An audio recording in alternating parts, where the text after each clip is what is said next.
अब फार्माकोग्नोसी का हम चैप्टर नंबर 4 स्टार्ट करने लगे हैं। बिस्मिल्लाहिर्रहमानिर्रहीम। चैप्टर का नाम है इवैल्यूएशन ऑफ क्रूड ड्रग।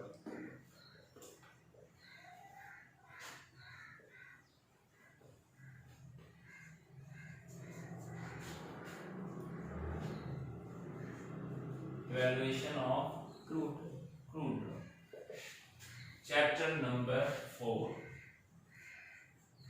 मुझे बहुत उम्मीद है कि आप लोगों को कॉन्सेप्ट्स क्लियर हो गए होंगे कि क्रूड ड्रग क्या है। क्रूड ड्रग बताया था जो कुदरत में ड्रग पाई जाती है, फार्माकोग्नोसी में उसको क्रूड ड्रग कहते हैं। जैसी कुदरत में खालिस हालत में उसको क्या कहते हैं भाई? क्रूड ड्रग कहते हैं। ठीक है जी। तो अब evaluation of crude drug, evaluation का मतलब होता है इवैल्यूएट करना। इवैल्यूएट का मतलब है किसी चीज का तज्जिया करना। ठीक है, तज्जिया कैसे हो रहा है भाई? जैसे हम कहते हैं भाई आप इवैल्यूएट करें, अंदाजा लगाएं, तज्जिया करें कि ये क्या है। हम आपको कोई एक अजनबी सी चीज दें और कहें कि यार इसको अंदाजा कर लगाओ क्या है, बस पूछो, पहेली पूछे, ये इवैल्यूएशन है। क्रूड ड्रग यानी कि मतलब जो कुदरती तौर पर दवा पाई जा रही है उसको आप कैसे पता लगाओगे कि ये पुदीना ही है, ये बादाम ही है? बहुत आसानी से पता लगा लोगे। बादाम आप बचपन से देखते आ रहे हो, आपके बड़ों ने बताया ये बादाम है, पता लग गया। पुदीना बचपन से देखते आ रहे हो, आपके बड़ों ने बताया पुदीना है, पता लग गया। लेकिन एक ऐसी चीज जो आपने आज तक देखी नहीं, चखी नहीं, खाई नहीं, बेशक वो खाने पीने की नहीं है पर ड्रग भी हो सकती है, तो आप उसको कैसे कहोगे कि ये कौन सी ड्रग है, किस काम में इस्तेमाल होती है? ये इवैल्यूएशन है। इसको क्या कहते हैं? इवैल्यूएशन। एक अजनबी चीज का खोज लगाना और दुनिया के लिए उसको बताना। आइडेंटिफिकेशन, अब इसको हम पढ़ते हैं। आइडेंटिफिकेशन ऑफ अ ड्रग, किसी भी दवा की शनाख्त, and determination of its quality, और इसकी क्वालिटी को पता करना, एंड प्योरिटी, और खालिसपन को पता करना। किसी भी ड्रग को शनाख्त करना, आइडेंटिफिकेशन कहते हैं शनाख्त को, यानी पहले आपने शनाख्त किया कि ये पुदीना ही है, ये बादाम है, ये अखरोट है, ये सेब है। शनाख्त हो गई भाई? तो सबसे पहले क्या करना है? आइडेंटिफिकेशन ऑफ अ ड्रग, दवा को आइडेंटिफाई कर लिया, and determination of its quality, फिर इसकी क्वालिटी को मालूम करना। भाई बादाम अच्छी क्वालिटी का है कि खराब क्वालिटी का है? पुदीना कैसी क्वालिटी का है? अदरक कैसी क्वालिटी की है? अदरक, मैं कोई आपको खाने पीने की चीजें नहीं बता रहा, मजबूरी ये है कि ये चीजें हमारे खानों में भी इस्तेमाल होती हैं, लेकिन दर हकीकत अदरक भी ड्रग है, हल्दी भी ड्रग है, लौंग भी नेचुरल ड्रग है, पुदीना भी ड्रग है। ठीक है, तो इसलिए बता रहा हूं। तो आप उसकी क्वालिटी का पता लगाते हैं, एंड प्योरिटी और खालिसपन का पता लगाते हो कि खालिस भी है या नहीं है। इस कॉल्ड इवैल्यूएशन ऑफ ड्रग, ये दवा की इवैल्यूएशन कहलाता है। Following methods, that shall method, are frequently employed, बहुत ज्यादा फ्रीक्वेंटली, कसरत से एम्प्लॉयड, इस्तेमाल होते हैं, फॉर द डिटर्मिनेशन, मालूम करने के लिए, ऑफ क्वालिटी, मायार को, एंड प्योरिटी, और खालिसपन को। क्वालिटी भी मायार है और प्योरिटी भी खालिसपन का ही एक मायार है। Of crude drug, crude drug के 4 किस्म के मेथड हैं जिनसे हम ड्रग को इवैल्यूएट करते हैं, जिससे उसकी हमें क्वालिटी और प्योरिटी पता लगती है। भाई ये बिल्कुल खालिस है और आला क्वालिटी का है। जो चीज खालिस होगी तो दर्जा अव्वल क्वालिटी की, ना खालिस होगी दर्जा 2, बहुत ही ना खालिस होगी दर्जा 100। ठीक है, तो इसमें 4 तरीके। सबसे पहला इवैल्यूएशन का तरीका क्या है भाई? Organoleptic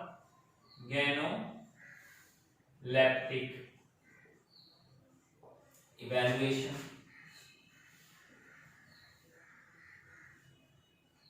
organoleptic evaluation. दूसरा तरीका क्या है भाई? Physical evaluation. तीसरा तरीका क्या है भाई? Chemical evaluation. और चौथा तरीका क्या है भाई? Biological evaluation. ठीक है, ये 4 तरीके हैं जिसके मुताबिक हम किसी ड्रग को इवैल्यूएट करते हैं। ऑर्गेनोलेप्टिक कहते हैं with the use of senses. Organoleptic का मतलब क्या हो गया? Use of senses. ऑर्गेनो लफ्ज निकला है ऑर्गन से। ऑर्गन का मतलब आपके जिस्म के आज़ा, ठीक है। ऑर्गेनोलेप्टिक मीन आप किसी भी चीज की इवैल्यूएशन कर रहे हैं अपनी 5 सेंसेस को इस्तेमाल करते हुए। किसी भी इंसान में कितनी सेंसेस है भाई?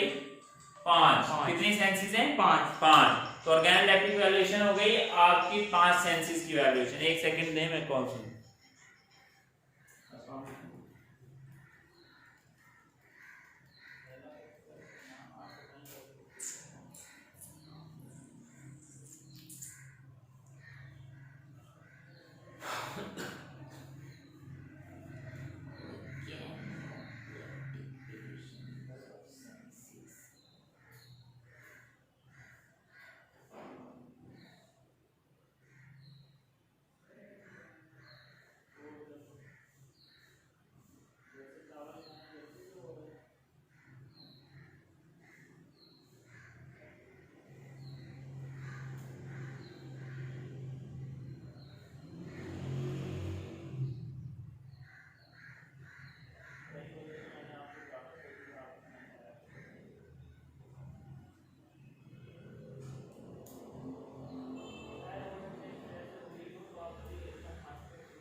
सॉरी, अस्सलाम वालेकुम। तो ऑर्गेनोलेप्टिक हम इवैल्यूएशन पढ़ रहे हैं। अब इस बार ऑर्गेनोलेप्टिक इवैल्यूएशन जो है, यानी आपने किसी ड्रग का तज्जिया करना है अपनी ऑर्गन या सेंसेस को इस्तेमाल करते हुए। अच्छा, बात जहन में रखिएगा कि हमारे जिस्म में 5 सेंसेस हैं। कितनी हिस्से हैं? 5। सेंस कहते हैं हिस्स को। जैसे हम कहते हैं यार मेरी छठी हिस्स कह रही है कि ये काम खराब होने वाला है। छठी हिस्स होती नहीं है, कुल 5 हिस्से हैं। कौन कौन सी हिस्से हैं? देखने की हिस्स, चखने की हिस्स, सूंघने की हिस्स, सुनने की हिस्स और छूने की हिस्स। हम किसी चीज को छू के उसका एहसास करते हैं। कोई मुझे पीछे से इस पेन को मेरे हाथ में पकड़ाए, मैं देखूं भी ना, सिर्फ हाथ में आने से मुझे पता लग जाएगा ये पेन है। ऐसी है? यस। कोई मुझे बताए ना कि किचन में क्या बन रहा है या आज क्या हम पकाने के लाए, उसकी खुशबू मुझे बता दे कि आज क्या पक रहा है, ये सूंघने की हिस्स है। कोई मुझे बताए ना कि घर पे अब्बा जी हैं या नहीं है, उनकी आवाज मुझे बता दे कि अब्बा जी मौजूद है, मैंने देखा नहीं। कोई मुझे बताए ना कि फलां शख्स आ रहा है, मैं दूर से उसे देख के बता दूंगा वो छत के ऊपर से कि भाई फलां बंदा आ गया। ठीक है, तो ये सारी हिस्से हैं जिससे आपको चीजों का अंदाजा हो जाता है। एक छठी हिस्स भी होती है, फार्माकोग्नोसी की बुक है भाई ये, इवैल्यूएशन ऑफ ड्रग। जुल्फकार साहब पूछ रहे हैं हम क्या पढ़ रहे हैं। जुल्फकार भाई आपको पता है कि हमारा चौथा लेक्चर, आखिरी लेक्चर फार्माकोग्नोसी का होता है। किसका होता है? कोग्नोसी आपको डेली लेक्चर लेने वाली हो भाई, क्या हो गया, फार्माकोग्नोसी। और क्रूड ड्रग की टर्मिनोलॉजी से फार्माकोग्नोसी में इस्तेमाल होती है, सिर्फ कहाँ इस्तेमाल होती है, फार्माकोग्नोसी में। बाकी हर जगह हम ड्रग को ड्रग कहते हैं, क्रूड ड्रग नहीं कहते, ठीक है। तो ऑर्गेनोलेप्टिक वैल्यूएशन में हम सेंसेस को इस्तेमाल करते हैं। और छठी हिस्स जो होती है वो एक अजमाली हिस्स है, रूहानी एक इल्म है जो हमें होता है हमारी वालिदैन को या वालदा को कि मेरे बेटे को कोई तकलीफ हो रही है, मेरा दिल तड़प रहा है यहाँ पर, अल्लाह खैर करे या कुछ बुरा ना हो गया हो, ये एक छठी हिस्स होती है, ठीक है। तो अब उसके बारे में हम पढ़ते हैं। Organoleptic evaluation refers, organoleptic evaluation का मतलब ये है to evaluate the crude drug, कि हम क्रूड ड्रग को इवैल्यूएट करें by using organ senses, organ की सेंसेस को इस्तेमाल करते हैं, अपने जिस्म के मुख्तलिफ ऑर्गन की सेंसेस। ऑर्गन मीन ऑर्गन आज़ा, जिस्म के आज़ा, लैप्टिक मीन सेंस यानी हिस्स। अल्लाह ने जो हमारे आज़ा के अंदर हिस्से रखी हैं, आंख में देखने की हिस्स, नाक में सूंघने की हिस्स, ज़बान में चखने की हिस्स, कान में सुनने की हिस्स, हाथों में छूने की हिस्स, इन हिस्सों को इस्तेमाल करते हुए हमने अपनी ड्रग की इवैल्यूएशन करनी है, विच इंक्लूड, जिसमें शामिल है it's external feature and morphology, दवा के एक्सटर्नल फीचर, एक्सटर्नल कहते हैं बैरूनी को, एक्सटर्नल किसको कहते हैं, बैरूनी, फीचर कहते हैं खदोखाल। किसी दवा के बैरूनी खदोखाल देखकर आप पहचानते हैं कि ये पुदीने का पत्ता है, किसी भी पौधे के बैरूनी खदोखाल देख के पहचानते हैं ये नीम का पत्ता है, ठीक है। External feature and morphology, morph कहते हैं शेप को, मॉर्फ किसको कहते हैं, शेप को, शेप को, शक्ल को, लॉजी कहते हैं इल्म को, मॉर्फोलॉजी मतलब उसकी शक्ल का मुशाहिदा, यानी ज़ाहिरी एक्सटर्नल फीचर देखकर ही आप ये डिसाइड करते हैं कि इस दवा के अंदर ये ड्रग क्या है। स्टडी ऑफ मॉर्फोलॉजिकल कैरेक्टर, अब किसी दवा के मॉर्फोलॉजिकल कैरेक्टर कौन कौन से हैं, यानी उसकी शेप के, उसकी शक्ल के कौन कौन से कैरेक्टरिस्टिक्स हैं, खुसूसियात हैं। मॉर्फोलॉजिकल बता दिया ना, shape. To study morphology of drug, किसी भी दवा की मॉर्फोलॉजी शेप को स्टडी करने के लिए its shape and size, colour, external marking, fracture, odour, taste are examined.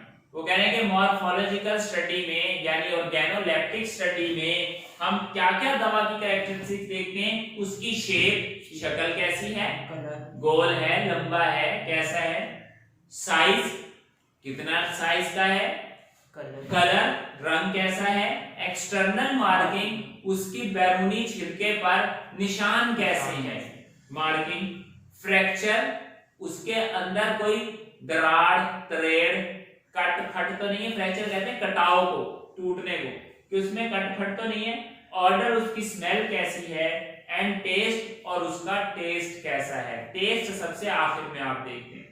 अब जरा गौर करें, बाजार में गर्मियों में कई किस्म के आम बिकने आते हैं, आप कैसे बताते हैं कि ये लंगड़ा है, ये चौंसा है, ये दुशहरी है, ये अनवर है, और जनाब वाला ये काला चौंसा, ये चिट्टा चौंसा, ये सिंधी चौंसा, ये पंजाबी चौंसा, ये कैसे पता चलते हैं भाई? आप उसकी शेप देखते हो, ये शेप है, ठीक है, उसका साइज देखते हो कि अनवर छोटे से साइज का है, ये बड़े साइज का अनवर नहीं हो सकता, देसी आम है क्या है। कलर देखते हो, कोई आम बिल्कुल ग्रीन रहता है, कोई बिल्कुल येलो हो जाता है, दुशहरी थोड़ा येलो थोड़ा ग्रीन भी रहता है, ठीक है। फिर एक्सटर्नल मार्किंग, हर आम के छिलके की रंगत भी अलग है, उसके ऊपर धब्बों का स्टाइल भी, मार्किंग भी अलग है, ठीक है। फिर आप उसकी खुशबू भी हर आम की चेंज है, फिर जायका भी हर आम का चेंज है। इस तरह ही आप पहचानते हो ना एक ड्रग। तो हम ये मिसाल तो आपकी जनरल लाइफ से दी, हम बात कर रहे हैं ड्रग्स की, ड्रग्स भी इसी अंदाज से पहचानी जाएंगी, ठीक है भाई। The organised drug are classified into, वो कह रहे हैं कि ऑर्गेनाइज्ड क्रूड ड्रग को, ऑर्गेनाइज्ड आपने पीछे पढ़ी थी, क्रूड ड्रग्स दो किस्म की होती हैं, ऑर्गेनाइज्ड क्रूड ड्रग होती हैं और अनऑर्गेनाइज्ड होती हैं। ऑर्गेनाइज्ड बताया था बाकायदा ड्रग, बाकायदा यानी जैसी नेचर में आपको दी वैसी आपने ली, इस्तेमाल की, और बेकायदा नेचर ने आपको लीमू दिया, उसका रस उसके अंदर कैद था, आपने फोर्स लगा के निकाल लिया, लीमू फेंक दिया, रस ले लिया, ये अनऑर्गेनाइज्ड ड्रग है, ठीक है। तो तो वो कहने के ऑर्गेनाइज्ड ड्रग को हम दर्ज झैल क्लासेस में तकसीम करते हैं। मिसाल के तौर पर किसी पौधे की अगर आप छाल इस्तेमाल कर रहे हैं, छिल्लड़, छिलका, ठीक है, तो उसे कह रहे हैं बार्क। बार्क का मतलब क्या है? पौधे की छाल। तो छाल किसकी इस्तेमाल हो रही है? सिनामन। सिनामन जो है वो दालचीनी है। दालचीनी आपको पता है क्या होती है भाई? किसी दरख्त की छाल है, दालचीनी के दरख्त की छाल है, गरम मसाले में इस्तेमाल होती है। लीव्स, किसी पौधे के आप पत्ते इस्तेमाल कर रहे हैं ड्रग के तौर पे, उसमें क्या है? सेना। सेना जो है वो सेना मक्खी होता है जो कि आपको कब्ज से निजात दिलाता है, उसके पत्तों से ड्रग बनती है। और तुलसी का पौधा, तुलसी का पौधा जो है ये मरवा भी इसको कहते हैं और तुख्मे बलंगा भी कहते हैं। तुख्मे बलंगा, तुख्मे लंगा भी कहते हैं, तुख्मे बलंगा भी कहते हैं। तो ये उसके पौधे को तुलसी कहते हैं, ठीक है। हिंदुओं का ये मुकद्दस प्लांट है। नेक्स्ट क्या है? फ्लावर। अगर आप किसी पौधे के ड्रग के तौर पे इस्तेमाल कर रहे हो तो उसके फ्लावर को स्टडी करेंगे। इसमें मिसाल है आपकी क्लव। क्लव कहते हैं लौंग को। लौंग जो है अगर आप उसे गौर से देखें तो वो फूल की एक पत्ती और टुकड़ा लगता है। और सीड्स अगर आप किसी पौधे के इस्तेमाल कर रहे हैं तो उसका नाम है nux vomica. Nux vomica, nux vomica कुचला है। कुचला पंसारियों के पास होता है, ये एक जहर है, ज्यादा मिकदार में खाया जाए तो इंसान मर जाता है और बहुत सी बीमारियों के तरियाक में इस्तेमाल होता है। हर्ब्स, यानी अगर आप किसी हर्ब्स को इस्तेमाल कर रहे हो, जड़ी बूटी को इस्तेमाल कर रहे हो, झाड़ी वाला पौधा अलग होता है, कल भी बताया था, उसको शरब कहते हैं। और हर जड़ी बूटी, पुदीना एक जड़ी बूटी है, जैसे घास एक जड़ी बूटी है, ठीक है, जिसका जड़ और थोड़ी सी बूटी होता है। जैसे पालक एक जड़ी बूटी है, धनिया एक जड़ी बूटी है। तो पुदीना आप इस्तेमाल कर रहे हो तो वो हर्ब है। इसको हम मॉर्फोलॉजी ऑफ प्लांट्स कह रहे हैं, ठीक है। अब ये तो आपने उसका देख लिया, उसकी छाल देख ली, उसके पत्ते देख लिए, फ्लावर देख लिए, बीज देख लिए, हर्ब्स देख ली, उगने का तरीका देख लिया, दरख्त बनाता है, झाड़ी बनाता है, ये जड़ी बूटी की तरह होता है, ठीक है। अब मजीद क्या मॉर्फोलॉजी आप चेक कर सकते हैं? द एक्सटर्नल मार्किंग, किसी पौधे के ऊपर जो बैरूनी मार्किंग है, यानी उसकी छाल पे, उसकी लकड़ी के अंदर अगर किसी किस्म के निशान है, आप पौधे को काटें, लकड़ी को काटें, चीजें अंदर आपको लाइनिंग्स मिलती हैं, निशानात मिलते हैं, छाल पे निशानात, किसी में ऐसे कट होते हैं, किसी में ऐसे निशान लगे होते हैं, किसी में तिरछे, अजीब किस्म के हर पौधे पर निशान हैं। इसको कहते हैं एनुलेशंस। एक्सटर्नल मार्किंग अगर आप can be studied following mention term, अगर आप किसी पौधे के एक्सटर्नल मार्किंग को स्टडी कर रहे हो तो दर्ज झैल टर्म्स इस्तेमाल किए जा सकते हैं, दर्ज झैल टर्म्स इस्तेमाल किए जा सकते हैं। देखो अब आप यहाँ पर एनुलेशंस लिखा हुआ है, नोड्यूल्स लिखा हुआ है, प्रोजेक्शंस लिखा हुआ है। एनुलेशंस कहते हैं ऐसी लाइनें जो जिगजैग हो, किसी लकड़ी के बाहर या अंदर हो। अगले पेज पे इसकी पिक्चर भी मौजूद है एनुलेशन की। एनुलेशन की पिक्चर आपको इसी पेज पर पास बुक्स में या पास में अगले पर दी हुई है, जिसमें उन्होंने दिखाया है एनुलेशन ऑन आइपिकैक प्लांट। आइपिकैक प्लांट जो है ये उल्टी लाने वाला पौधा है। पहले डॉक्टर्स हकीम पंसारी लोग क्या करते थे, वो कहते थे यार इसने कुछ खा लिया है, उल्टी आ जाए तो मेरा जरा सुकून हो जाए, पेट खाली हो जाए, तो उल्टी वाला मशरूब देते थे, उससे उल्टी आ जाती थी, तो आइपिकैक का मिक्सचर देते थे। इसके पौधे पर इस किस्म की लाइनिंग्स उभरी होती हैं, ठीक है, जैसी पिक्चर में दर्ज है। ये एनुलेशंस दर हकीकत पौधे की रिंकल्स हैं, क्या है भाई? झुर्रियां, जो उसकी उम्र के बारे में बताती है। जब पौधा छोटा होता है उसमें झुर्रियां नहीं पड़ती, वक्त के साथ साथ ये झुर्रियां पड़ जाती हैं। अब रिंकल जो है, रिंकल सीधी सीधी लाइनें, उन्होंने प्लांट का नाम लिखा हुआ पिक्चर में सिंकोना। क्या नाम लिखा हुआ? दूसरी पिक्चर देखो साथ वाली, सिंकोना। सिंकोना बताया था ये वो प्लांट है जिसकी छाल से आपको क्विनीन की गोलियां मलेरिया की दवा बनाई जाती है, इसकी भी छाल इस्तेमाल होती है। नोड्यूल्स बताए थे, नोड्यूल्स कहते हैं आंख जैसे उभार, नोड्स, जिससे नया पौधा फूटता है। जब आप कोई कलम लगाएं सर्दियों में या किसी दरख्त से पत्ते झड़ जाएं तो उसमें क्या होता है, सबसे पहले उभार पैदा होते हैं, वहां से फिर पत्ते निकलने लग जाते हैं जब बहार आती है। ठीक है, जैसे गन्ने के ऊपर एक आंख नोड्यूल बना होता है, इसको नोड्यूल कहते हैं, और प्रोजेक्शंस भी उभार को कहते हैं, प्रोजेक्शंस भी उभार को कहते हैं। नोड्यूल तने के ऊपर निकलता है और प्रोजेक्शन हर टहनी पर होता है, जहां से वो टहनी आगे आगे ऊपर उभर रही है, बढ़ रही है। समझ आ रहा है? तो द ड्रग लाइक जिंजर, आगे पिक्चर के नीचे लिखा हुआ है ड्रग एडवियार लाइक जिंजर, जैसे कि अदरक, एंड कैप्सिकम, जैसे कि शिमला मिर्च। कैप्सिकम क्या है? शिमला मिर्च। हैव पंजेंट टेस्ट, इनका चुभने वाला जायका है। पंजेंट कहते हैं चुभने वाला, एक ऐसी चीज जो जुबान पर चुभे, पंजेंसी करे, जैसे प्याज, अदरक, और आपका जनाबे वाला क्या लिखा हुआ है, लहसुन, मिर्च, चुभती है ना। Yes sir. Have pungent taste, उनका चुभने वाला जायका है। While glycyrrhiza and honey, while जबकि ग्लाइसिरहाइजिया कहते हैं, ग्लाइसिरहाइजिया कहते हैं मुलट्ठी को, हनी कहते हैं शहद को, जबकि मुलट्ठी और शहद का जायका मीठा है। अदरक और मिर्चों का जायका चुभने वाला है, मुलट्ठी और शहद का जायका मीठा है। समझ आ रही है बात? Crude drugs belong to class fixed oil have bland taste. वो कह रहे हैं कि ऐसी क्रूड ड्रग्स जो कि फिक्स्ड ऑयल से बिलोंग करती हैं, वो क्रूड ड्रग्स जिनके अंदर क्या होता है भाई, फिक्स्ड ऑयल। फिक्स्ड ऑयल मैंने बताया था, फिक्स्ड ऑयल वो ऑयल रखने वाली ड्रग्स हैं जिनका तेल अगर निकाला जाए